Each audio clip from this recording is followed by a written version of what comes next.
Hello everyone, this is Tom Fox. I'm the Compliance Evangelist, and I'd like to welcome you to June's podcast series on 1 month to better investigations and internal reportings.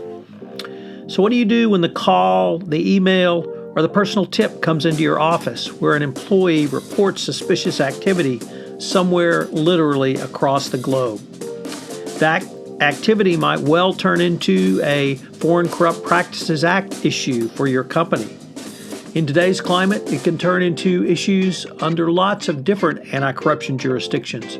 The Brazilian Clean Companies Act, the UK Bribery Act, or even domestic anti-corruption laws, such as brought GSK to bear in China. As the Chief Compliance Officer, it will be up to you to begin the process, which will determine, in many instances, how your company will respond going forward and will set the tone throughout this most difficult period. This month's podcast series will provide to you all the steps you need to consider going forward. I'm going to take a look at independent versus in-house investigations, investigation protocols, the different resources that a compliance practitioner may bring to bear in an investigation, such as internal audit, IT, and legal. And I'll take a look at special issues such as privilege, Upjohn and Miranda warnings, data privacy, and of course, the Yates memo and its effect. I think you will learn a lot this month if you follow this podcast series. This is Tom Fox. Thank you very much for listening to the June podcast series. Is your hotline working for you? In an article in Compliance Week entitled Promoting Effective Use of the Compliance Hotline, Jose Tabueno gave an excellent example of the power of a hotline. He wrote about the case study of a company which had not integrated its IT function into its regular compliance and ethics training programs. As such, there were 0 calls into the hotline by employees from the IT department. This dynamic was changed, and IT was integrated into the company's regular compliance and ethics training. Thereafter, the hotline received several calls from IT department employees indicating there were 2 major areas of complaint or concern. The first general area was that there were conflicts of interest between IT department managers, family members of those department managers who were hired, and perceptions of favoritism. The second generally revolved around the allegations that certain company managers were manipulating data to maximize their bonuses. The HR department led the investigation that included questioning of all IT managers on this favoritism problem. The questions were about their direct reports and employees of their unit.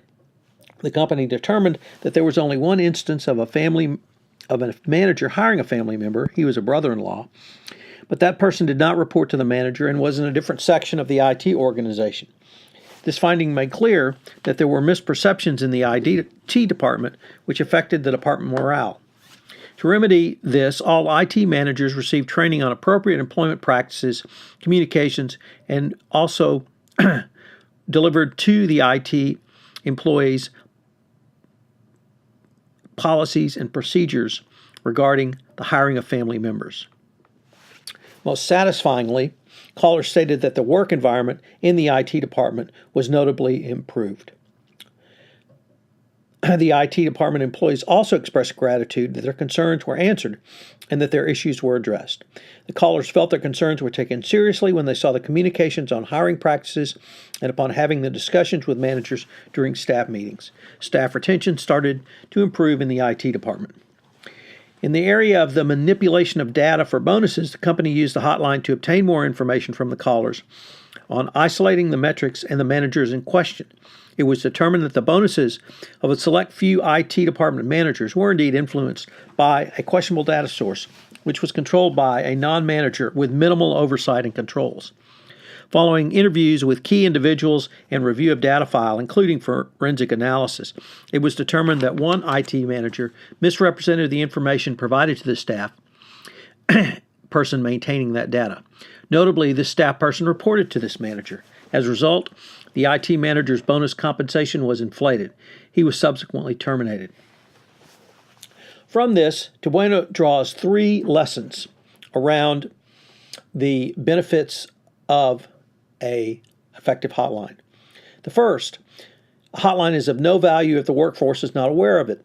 Although a helpline was in place at the company, it was apparent that a segment of the company had not been informed that this hotline was available. It was hotline data which revealed this gap. By reviewing the data segmented by region, department, incident classification, and other criteria, it became obvious in comparison to the rest of the organization that the IT department had not used the helpline. Second, the Ethics and Compliance Office obtained support from the Chief Information Officer, CIO, in making IT part of the helpline community and for designating a liaison within the IT function. The source of the department leadership likely influenced the success of training and communications delivered by the ethics and compliance staff. Finally, number 3, the awareness of the helpline was not sufficient to ensure success. The company needed to make sure that the issues and allegations were addressed and investigated thoroughly, quickly, and efficiently. Employees who chose not to report wrongdoing indicated a belief that nothing will be done anyway, so why take the risk? Employees also cite fear of retaliation as a result for not reporting. This example really demonstrates to me the power of a hotline. The company's compliance department established the credibility of the hotline as a resource to raise issues and report misconduct. The concerns regarding nepotism and conflict of interest were taken seriously, and although violations were not as widespread as the initial hotline reporting calls indicated, the review went a long way to clear the air. Equally important, the hotline proved to be a successful management tool as well. The company was able to manage potential compliance issues and improve employee morale. So what are today's 3 key takeaways? Well, number 1, obviously hotlines can be very powerful tools. They can be powerful tools for a number of reasons that I've set forth in this today's presentation. They can be powerful tools for the information which is presented and giving employees the opportunity to raise concerns in a safe manner and see that the results can follow. Number 2, no hotline complaints does not equate to no issues.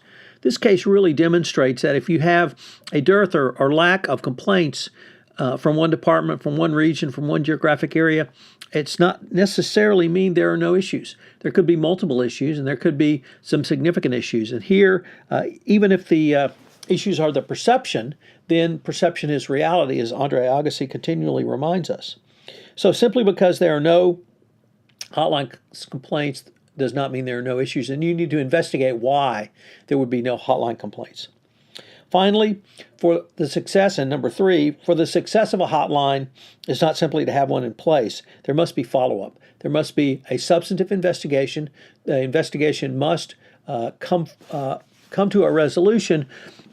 That resolution can result in disciplining of certain employees, but that resolution can also be simply communicating the results of the investigation. And if you look at the first issue on the favoritism problem, it turned out that there was not a problem, but there was a perception there was a problem.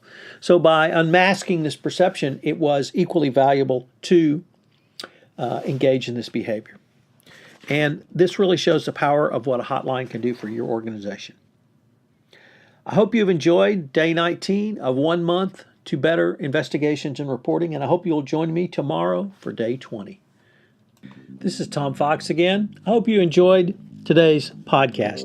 If you have listened to this podcast on iTunes, I would greatly appreciate it if you would rate the podcast, as it would help in our rankings and also help get the word out about the only 1 month podcast series to a better compliance program. Also, if you have any questions, please feel free to contact me. You can reach me at tfox@tfoxlaw.com. This is Tom Fox. Thank you very much again for listening, and I hope you'll join me again for 1 month to better investigations and reporting.